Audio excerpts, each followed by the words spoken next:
This is the question of indefinite integration asked in JEE Mains 2023. ये आसान सा question है। fx इक्वल टू दिया है integration of 2x by x square plus 1 into x square plus 3 dx। f of 3 का value दे दिया है, फिर फाइनली हमें f ऑफ 4 का वैल्यू पता करना है। तो fx कैसे निकलेगा? इंटीग्रेट करेंगे तो fx निकल जाएगा, फिर बाद में f ऑफ 4 निकाल लेंगे। c पता करने के लिए, that is constant of integration पता करने के लिए f ऑफ 3 का वैल्यू दे दिया गया। तो आइए इंटीग्रेट करते हैं। अब हमें जैसे हम क्वेश्चन को देखते हैं तुरंत एक बात हिट करता है कि नीचे एक्स स्क्वायर लिखा हुआ है एक टर्म है और ऊपर क्या है 2x, और एक्स स्क्वायर का डिफरेंशिएशन क्या होता है 2x। तो हम जानते हैं कि अगर कहीं भी किसी भी टर्म का जो नीचे डिनोमिनेटर में लिखा है ऊपर न्यूमरेटर में उसका डिफरेंशिएशन लिखा है तो उसको हम क्या मान लेते हैं, t मान लेते हैं। तो जैसे ही हमें एक्स स्क्वायर दिखा और 2x दिखा तो हम एक्स स्क्वायर को क्या यूज कर लेंगे t। तो ये क्या हो जाएगा, इसका differentiation 2x dx equal to क्या हो गया dt। अब 2x dx के जगह पे हम क्या पुट कर सकते हैं, dt पुट कर सकते हैं। तो यहाँ पे ये 2x इंटू dx, इसके जगह पे पूरा क्या आ जाएगा dt आ गया। तो अब ना fx कुछ ऐसे कन्वर्ट हो जाएगा, इंटीग्रेशन ऑफ ऊपर t dt, sorry integration of dt divided by नीचे एक्स स्क्वायर की जगह पे t plus 1 into T plus 3। अब टू लीनियर टर्म्स नीचे लिखे गए हैं तो इसको थोड़ा सा हम अरेंज कर लेते हैं या सेट कर लेते हैं। fx इक्वल टू हम इसको डिफरेंस के फॉर्म में लिखते हैं, ऐसे लिख सकते हैं क्या इसको 1 upon x plus T plus 1 upon T plus 1 minus 1 upon T plus 3 dt। अब इसको सॉल्व करेंगे, ऊपर में क्या बचेगा यहाँ पे t plus 3 minus of t plus 1। तो फाइनली जब इसको इसे सॉल्व करेंगे तो ऊपर क्या बच जाएगा 2 बचेगा। कैसे देख लेते हैं, यहाँ पे t प्लस 3 माइनस इस क्रॉस मल्टीप्लाई करेंगे ना t plus 3 minus t plus 1। तो यहाँ पे t और t तो कैंसिल हो जाएगा, यहाँ पे क्या बचेगा ऊपर में 2 बचेगा। अब यहाँ पे इस एक्सप्रेशन को जब ऐसे लिखने का ट्राई किए तो न्यूमरेटर में 2 बच रहा है, तो दोनों इक्वल कब होगा जब हम इसमें क्या करते हैं, इस एक्सप्रेशन में 2 से डिवाइड करते हैं। तो अब ये एक्सप्रेशन और ये एक्सप्रेशन इक्विवेलेंट है, तो हम अब इसका डायरेक्ट इंटीग्रेशन निकाल लेंगे।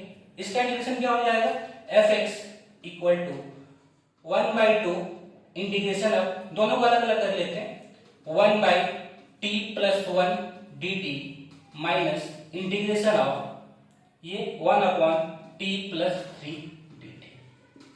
अब 1 अपॉन लीनियर टर्म का डायरेक्ट इंटीग्रेशन क्या हो जाता है लॉग, तो अपना इंटीग्रेशन कुछ ऐसे कन्वर्ट हो जाएगा fx equal to 1/2 log of ये t plus 1 minus log of t plus 3 plus constant of integration c। Last में हम t का वैल्यू पुट कर देंगे, t का वैल्यू कितना है x स्क्वायर, तो fx equal to 1/2 log of ये x square plus 1 minus log of x square plus 3 plus. This is our final integration. अब हमें यहां से कांस्टेंट ऑफ इंटीग्रेशन का वैल्यू निकालना पड़ेगा पहले, और कांस्टेंट ऑफ इंटीग्रेशन निकालने के लिए हमें दिया हुआ है कितना f ऑफ 3 का वैल्यू। तो हम f ऑफ 3 निकालते हैं, यहां से f ऑफ 3 क्या आ जाएगा अपना f ऑफ 3 इक्वल टू 1/2, तो बाहर है x की जगह पे क्या रखना है 3, तो लॉग ऑफ ये 3 का square 9 plus 1 10 minus log of e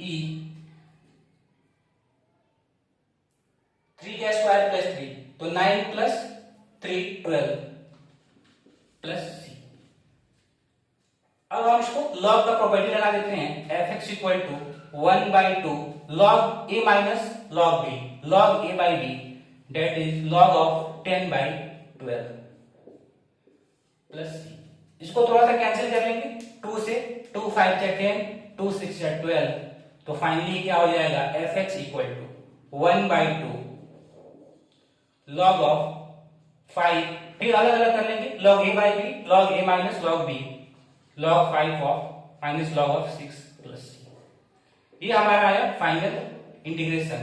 अब हम दोनों को कंपेयर करते हैं, log f ऑफ 3 निकाल लेते हैं यहाँ पे f ऑफ 3 तो अब इन दोनों को कंपेयर करते हैं, तो f ऑफ 3 का वैल्यू यहां से और f ऑफ 3 का वैल्यू यहां से, तो ये दोनों एक्सप्रेशन तो सेम है। यहाँ पे कांस्टेंट टर्म क्या लिखा है, कुछ नहीं है मतलब 0 है, इसलिए c का वैल्यू क्या हो जाएगा 0। c का वैल्यू क्या हो गया 0 हो गया। तो अब हम f क्या निकाल लेते हैं 4, f ऑफ 4 क्या हो जाएगा, इसी एक्सप्रेशन में x की जगह पे 4 रख लेते हैं, तो 1/2 log ऑफ x की जगह पे 4 रखेंगे, 4 का square 16 plus 1 17 minus log of 4 का square 16 plus 3 19 plus constant of integration, इसका वैल्यू क्या आ गया 0, तो 0 लिखने की जरूरत नहीं है। तो this is our final answer, f of 4 का वैल्यू हमने निकाल लिया, f of 4 equal to 1/2 log 17 minus log of 19। This is one of the options of this question. Okay, got it?